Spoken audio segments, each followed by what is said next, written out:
குறிப்பாக C Kamalanathan, M Durairaj, Pairoji Narayanan ஆகியோரை புதுக்கவிதை படைப்பிலக்கியத்தின் ஊற்று கண்கள் என்று சொல்லலாம். இவர்கள் மூவர் தான் இந்த புதுக்கவிதை படைப்பிலக்கியத்தில் ஒரு ஊற்றாக இருந்தார்கள். இதில் இந்த மக்கள் தேர்ந்தெடுத்த பொருள், சப்ஜெக்ட், பொருள் எது என்று கேட்டால் முதலில் அரசியல். அரசியலை தேர்ந்தெடுக்கிற போது ஒரு கவிஞர் சொல்லுகிறார், நாங்கள் எங்கள் கையிலே பெருக்கல் குறியை இட்டுக் கொண்டோம், அவர்களோ செல்வத்தை பெருக்கிக் கொண்டு போய்விட்டார்கள் என்று சொல்கிறார். சிந்தனை எப்படி இருக்கிறது பாருங்கள், என்ன போக்கு.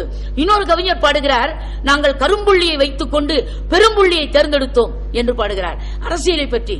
இன்னொரு புதுக்கவிஞர் சொல்லுகிறார், மலேசிய புதுக்கவிஞர், மிக ஒரு ஆச்சரியமான கவிதை இது. எங்கள் ஊர் அரசியல்வாதி, அதாவது விமான மார்க்கமாக, ஆகாய மார்க்கமாக ஆஸ்திரேலியா போனார், கடல் மார்க்கமாக கனடா போனார், ஆனால் தரைவழி மார்க்கமாக தொகுதிக்கு மட்டும் வரவே இல்லை என்று ஒரு அரசியல்வாதியின் கவிதை ஒருத்தர் பாடுகிறார்.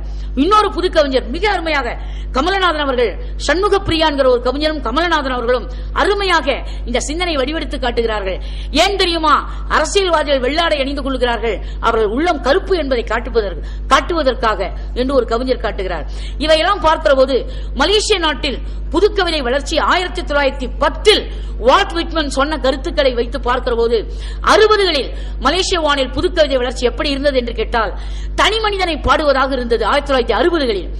70களில் மலேசிய புதுக்கவிதை எப்படி இருந்தது என்று சொன்னால் அந்த தனி மனித உணர்ச்சியிலிருந்து சற்று விலகி வந்து சுற்றத்தை பாடுவது, உறவை பாடுவது, மொழியை பாடுவது என்று இருந்தது. ஆனால் 80களில் வந்த புதுக்கவிதை தான் உண்மையான ஒரு புதுக்கவிதை வளர்ச்சி என்று சொல்லலாம். 1980களில் மலேசிய வானில் வந்த புதுக்கவிதை வளர்ச்சியினுடைய தாக்கம் பெரிதும் அவர்கள் உள்ளத்தை தொட்டது எது என்று சொன்னால் சமூக முன்னேற்றம், சமுதாயத்தினுடைய மாற்றம், பல்வேறு வகைப்பட்ட மாற்றங்கள். இந்த உலகத்தில் எதுவும் மாறும், ஆனால் மாற்றம் ஒன்றுதான் மாறாதது என்று கமலநாதன் என்ற ஒரு கவிஞர் விளக்கம் தருகிறார். ஆக இந்த கருத்துக்களை எல்லாம் பார்க்கிற போது 60களில் மலேசிய புதுக்கவிதை தனிமனித சிந்தனையாக இருந்தது. 70களில் மலேசிய புதுக்கவிதை தனிமனித வட்டத்தை விட்டு வெளியே வந்து நாடு, மொழி, இனம், மக்கள் என்று மாறியது. 80களில் புதுக்கவிதை உலகளாவிய புதுக்கவிதையாக மாறிவிட்டது. எங்கெல்லாம் தமிழன் இருக்கிறானோ, எங்கெல்லாம் தமிழ் உணர்ச்சி இருக்கிறதோ அங்கெல்லாம் இந்த கவிதைகள் போய் சேர வேண்டும் என்கிற ஒரு உலகளாவிய யூனிவர்சல் பிரதர்ஹுட் என்கிற வகையிலே ஒரு உலகளாவிய சகோதரத்துவத்தை பார்க்கிற நிலையிலே இந்த புதுக்கவிதைகள் மாறி இருக்கின்றன என்பதை சிந்திக்கலாம். இன்னும் ஒரே ஒரு செய்தி சொல்லி என்னுடைய உரைக்கு திரையிட ஆசைப்படுகிறேன். மரபு என்று சொல்லப்படக்கூடிய இலக்கண மரபின் மீது அறிவின்மை, மரபு இலக்கணம் படிக்க வேண்டும் என்ற ஆர்வமின்மை, கவிஞர்கள் கற்பனை இந்த மரபால் உடைந்து போய்விடுமோ என்கிற அச்சம், இந்த மூன்றையும் வைத்துத்தான் மலேசிய கவிஞர்கள் புதுக்கவிதையை தேர்ந்தெடுத்தார்கள். கடல் பற்றி ஒரு கவிஞர் பாடுகிறார், இயற்கை எண்ணெய் மீன் குழம்பு வைத்தால் அதில் சற்று உப்பை அதிகமாய் கொட்டிவிட்டாள் என்று கடல் பற்றி ஒருவர் பாடுகிறார். இன்னொருவர் பாடுகிறார், அதாவது ஆழம் மிகுந்த கடலே, எந்த காதலையை துளைத்து விட்டு நீ இப்படி தேடிக்கொண்டிருக்கிறாய் என்று ஒரு கவிஞர் பாடுகிறார். இந்த சிந்தனைகள் எல்லாம் எதை காட்டுகிறது என்று சொன்னால் தனிமனித தவிப்பு, தனிமனித உணர்ச்சி, இவர்களை அப்பாற்பட்டு கவிதை இருக்க வேண்டும் என்ற தத்துவத்தை சொன்ன அருமையான இலக்கியம் மலேசிய இலக்கியம். மலேசிய படைப்பிலக்கியத்தில் புதுக்கவிதை என்ற தகவலை சொல்லி சீட்டு வருவதற்குள் நான் என் சீட்டுக்கு செல்ல ஆசைப்படுகிறேன். நன்றி, வணக்கம்.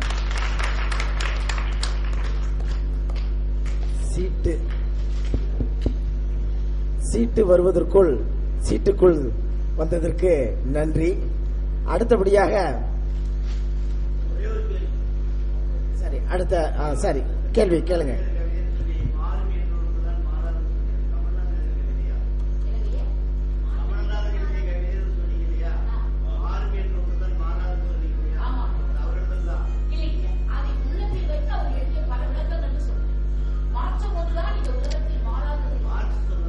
தமிழ்நாட்டிலேயே புதுக்கவிதைக்கு 130 ஆண்டு வரலாறு தான். அப்ப உடனடியாக மலேசியாவில் போய்விட்டதா? மலேசியாவில் என்னென்ன படிநிலை மாற்றம்? அவர் சொன்ன பல கவிதைகள் தமிழ்நாட்டில் தமிழர்கள் எழுதிய, தமிழ்நாட்டு இளைஞர்கள் எழுதிய கவிதைகள். அப்போ மலேசியாவினுடைய கருத்து நிலை வளர்ச்சிகளை ஏதாவது ஒவ்வொரு இல்ல தவறான தகவல் சொல்றீங்க ஐயா. இல்லைங்க, நான் இதுல கொடுத்திருக்கேன். இல்லைங்க, இதுல நான் கொடுத்திருக்கேன், ஒரு முன்னோட்டம் கொடுத்திருக்கேன். இல்ல இல்லைங்க ஐயா, இல்ல ஒரு இல்ல தவறு அப்படி இல்லைங்க. சரி ஐயா, கருத்துரை கொடுத்திருக்கேங்க ஐயா, நீங்க ஓய்வா படிங்க. சரி, ஒரு நிமிஷம் ஐயா. அதாங்க ஐயா, இதுல நான் ஒரு கருத்துரை கொடுத்திருக்கேன், நீங்க ஓய்வா படிச்சு. கருப்பு எங்க போய் ஓய்வா நாங்க படிக்கிறது? எங்களுக்கு காப்பி தர்றீங்களா ஓய்வுக்கு? இல்லைங்க ஐயா, எங்க தர்றீங்க? இல்லைங்க ஐயா, கட்டுரை எங்களுக்கு தர்றீங்களா? எங்க போய் படிக்கிறது? ஐயா நான் என்ன கொடுத்திருக்கேன் தெரியுங்களா? ஒரு ஐயா உங்களுடைய கேள்வி தமிழ்நாட்டில் 130 ஆண்டுகள் கூட இல்லை, மலேசியாவில் எங்கிருந்து வந்தது? சரி இருங்க கொஞ்சம் இருங்க.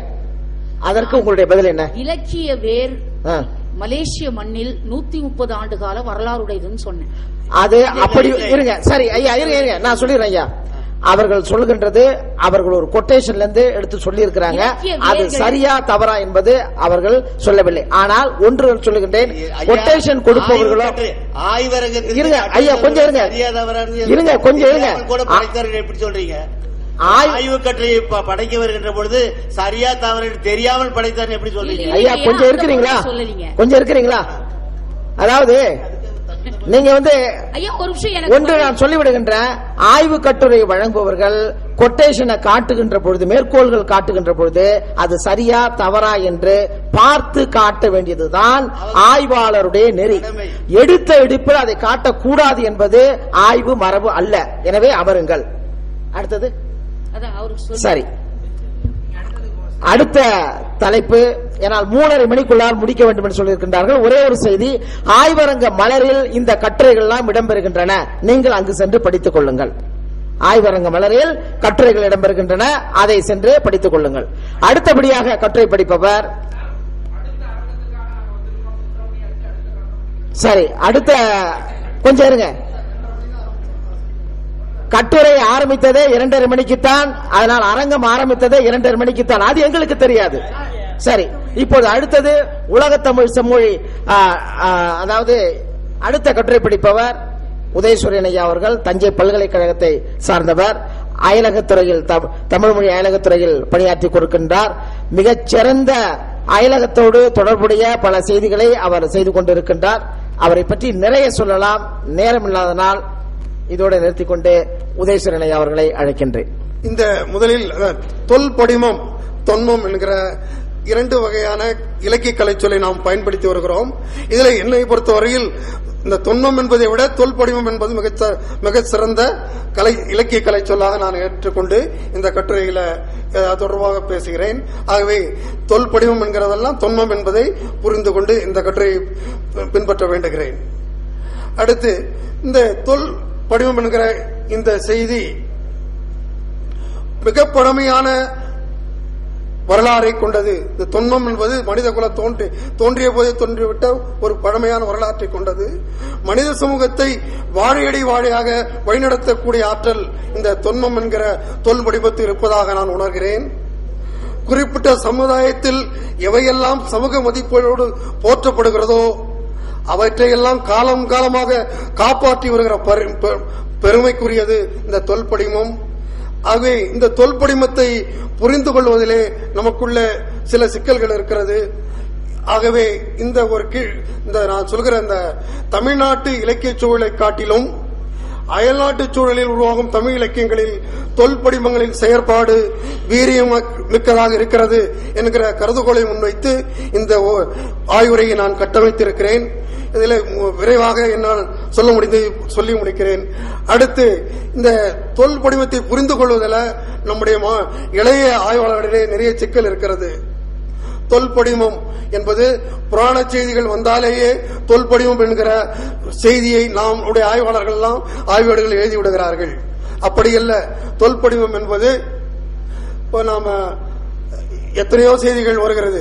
இந்த ராமன் சீதை எந்த செய்தி ஒரு சொல் வந்தா உடனே அதை நம்முடைய